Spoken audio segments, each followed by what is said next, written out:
আমরা মাঝে মাঝে এই মাঠ পরিদর্শন করি এবং তাদেরকে প্রত্যেক মাসে যে মাসিক মিটিং হয় তাদেরকে নির্দেশনা দেওয়া হয়। তাদের অফিস টাইম হচ্ছে সকাল 9টা থেকে বিকেল 3টা পর্যন্ত।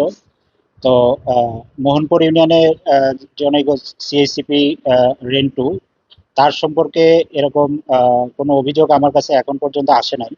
তো এরকম অভিযোগ আসলে আমি অবশ্যই তার বিরুদ্ধে ব্যবস্থা নিব। আর আরেকটা যেটা বললেন যে আহ, ওষুধ দেওয়ার ক্ষেত্রে যে টাকা নেওয়ার যে বিষয়টা, এই বিষয়ে কোনো অভিযোগ আসে নাই। তবে আহ, আমরা সাধারণত সরকারি যে ওষুধ বিতরণ করা হয়, ওষুধ নেওয়ার ক্ষেত্রে টাকা নেওয়ার কোনো বিধান নাই। বিশেষ করে কমিউনিটি ক্লিনিক পর্যায়ে যদি ওই কমিউনিটি ক্লিনিক এর যে কমিউনিটি গ্রুপ আছে তাদের যে মাসিক মিটিং হয়, এরকম মিটিং এ যদি কোনো বিষয় নিয়ে তাদের মানে আলোচনার মাধ্যমে কোনো কিছু ঠিক হয় এবং সেটা রেজুলেশন আকারে থাকে, তাহলে সে সেই অনুযায়ী সে ব্যবস্থা নিতে পারে।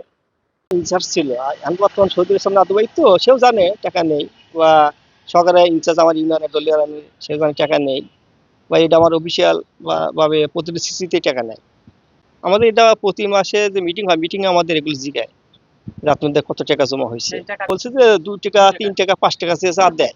আমি 5 টাকা করে নেই, যে সত্য আমি সেটা বলছি আপনাকে। আমি 2:30টা পর্যন্ত থাকি, 3টা পর্যন্ত থাকি না, আমার সিসি নিয়ম 3টা পর্যন্ত। কারণ এখানে আপনাকে আমি মিথ্যা কথা বলবো যে আমি 3টা পর্যন্ত থাকি, আমি তা বলবো না। 3টা পর্যন্ত থাকার নিয়ম, আমি থাকি না, আমি 2টা 30 মিনিট পর্যন্ত থাকি।